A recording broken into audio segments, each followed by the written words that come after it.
Pour notre deuxième une, 7 leaders de l'opposition RD congolaise ont désigné Martin Fayulu, un député de 62 ans, comme candidat unique de l'opposition pour la présidentielle du 23 décembre prochain.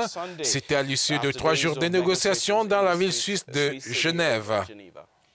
Mondieri et Martin Fayulu ne faisaient pas figure de favoris, mais l'annonce de sa candidature a quand même été accueillie avec beaucoup d'espoir en RDC. Maintenant, ce qu'il attend, c'est de mener un combat contre l'utilisation des machines à voter, qualifiées par l'opposition congolaise de machines à voler. Et en tout cas, les choses se concrétisent. À Kinshasa, on était exactement 6 semaines des 3 élections présidentielles, législatives et provinciales. À notre compagnie, l'analyste politique RD congolais Chitenge Lou Babou. Bonjour et bienvenue à vous. Êtes-vous surpris par le choix de Martin Fayulu comme candidat de l'opposition? Bon, c'est une décision, à mon avis, surprenante.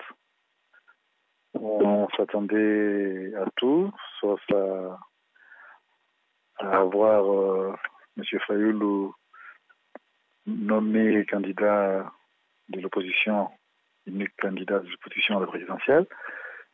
On peut se demander si cette opposition n'a pas déposé les armes avant le combat. Parce que pour une élection aussi importante que celle-là, il faudra que tous les partis de l'opposition puissent convaincre leurs électeurs de voter Fayulu.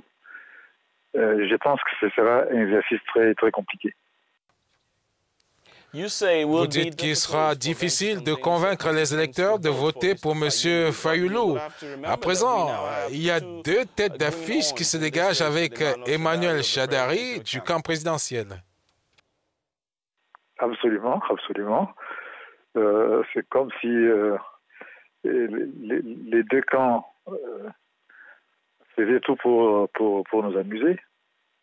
Et à ce rythme-là, j'ai peur que le grand perdant ne soit pas le camp de l'opposition.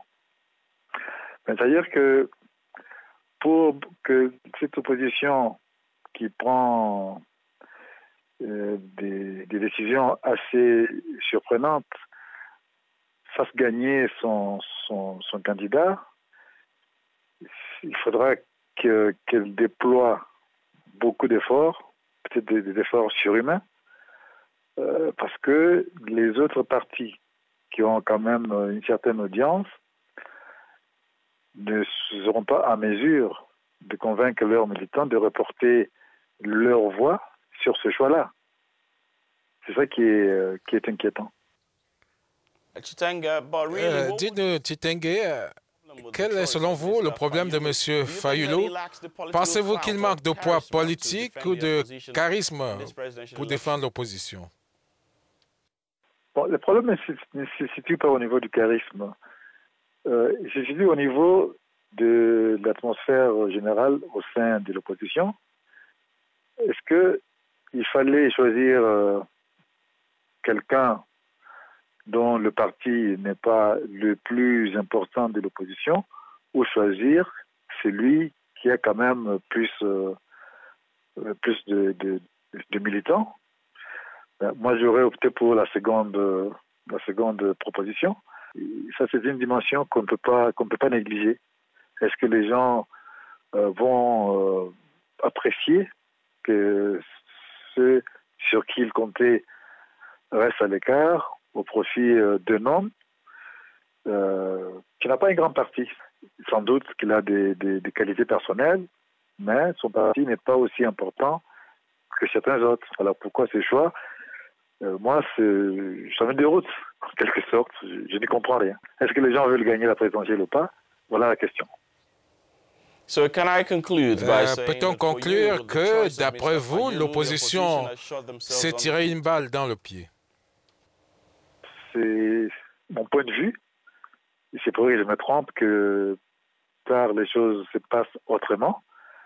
Mais j'ai l'impression que là, c'est une erreur monumentale, à moins qu'il y ait derrière des situations que je ne maîtrise pas, mais vu comme ça s'est passé, j'ai peur que ce soit déjà perdu pour eux. Nous sommes à moins de 45 jours de la présidentielle RD congolaise et le temps nous dira merci infiniment Titenge Lubabu, analyste politique RD congolais qui parlait depuis Kinshasa. Kinshasa, the Congolese capital. If you are just joining us, you are watching the morning. Si vous venez de nous rejoindre, vous êtes sur le Morning Call sur Africa News. Vous pouvez aller sur www.africanews.com. Vous pouvez suivre ce programme en français et en anglais en appuyant sur le bouton bleu de votre télécommande si vous êtes sur CanalSat. À venir dans le programme. La Gambie sur la voie de la réduction des dépenses publiques. Le président Adama Barrow a annoncé des mesures d'austérité qui entrent en vigueur dès janvier prochain. Quelles conséquences pour la société? Réchauffement des relations entre l'Éthiopie et l'Érythrée. Des milliers d'Éthiopiens et Érythréens l'ont démontré dans une course de 10 km dans les rues d'Addis Abeba. Nous en parlerons dans les détails après une brève pause. We'll be right back. Stay with us.